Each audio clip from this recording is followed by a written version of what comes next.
Welcome to the Slop Farm. Enjoy the video. You begin by creating or confirming a Google account for the child. This provides the identity Chrome needs to enforce rules. Once done, sign into Chrome with that child account and enable sync so bookmarks and settings apply. You should install Google Family Link on the parent device and link the child's account. This gives you centralized control. Make sure to assign a secure parent PIN in Family Link, because without it you cannot change restrictions later. Next, open Family Link and select the child's profile to configure Chrome-specific settings.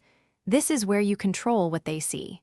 You can turn on Safe Search to filter explicit results, block individual sites, or allow only a whitelist for stricter control.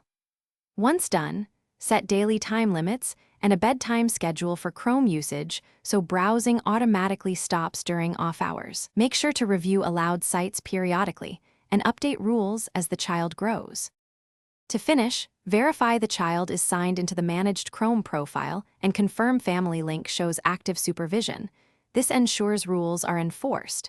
You should monitor activity reports regularly and tweak filters or time limits as needed. If controls aren't applying, restart Chrome, verify sync is enabled, and confirm the child account remains linked in Family Link. If problems persist, unlink and relink the account or recreate a supervised profile to reset policies and restore proper enforcement. Thanks for watching. Consider subscribing if we helped you today.